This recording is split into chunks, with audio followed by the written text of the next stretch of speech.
অনেক দিন পরে বাড়িতে একটু দুধ চা বানিয়েছি। এখন যেহেতু বাড়িতে গরু তো দুধ দেয় না, তো কিনা দুধ তো চিকুর জন্য যেটুকুনি রোজ খেয়ে নেয়। তো আজকে একটু দুধ রয়ে গেছে কালকে রাত্রের দুধ, তো সেটাই ভাবলাম ফ্রিজে ছিল, তো সেটাই ভাবলাম একটু চা করে খাই।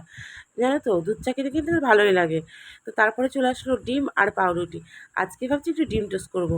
ছেলের যেহেতু আবদার হয়েছে মা একটু ডিম টোস্ট করে দাও, তো ঘরে ডিম ছিল আর পাউরুটি দুটো আনতে দিয়েছিলাম, দুটোই এনেছি। তোমাদের দাদাভাই যেহেতু বাড়ি নেই, ও গরু ধোয়াতে গেছে, তো আমাদের দুজনের জন্য দুটো নিয়ে এসেছি।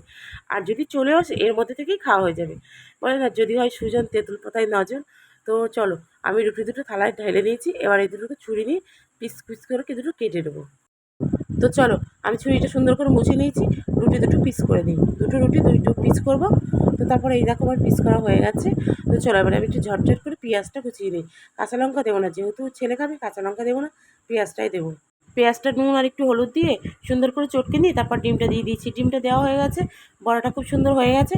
তো চলো এবার আমি রুটি দুটো দুই রকমভাবে দিয়ে দিচ্ছি, দুটো দুই রকমভাবেই দিলাম।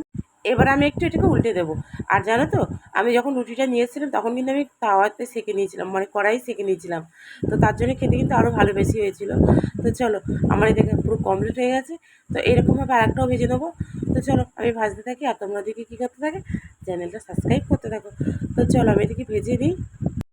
ভাজা তো কমপ্লিট হয়ে গেছে। এবার ভাবছি মাঝখান দিয়ে ছোটো ছোটো করে পিস করে দিই, থালার মধ্যে আলাদা করে দেবো, তো ওর খেতে সুবিধা হবে। ছেলে মানুষ তো অতটা বুঝতে পারবে না কেমনভাবে খেতে হবে না হবে। তো ভাবছি চলো সুন্দর করে একটু পিস করে দিই নি। আমি এদিকে পিসটা করতে থাকি আর তোমরা ওদিকে খেতে থাকো।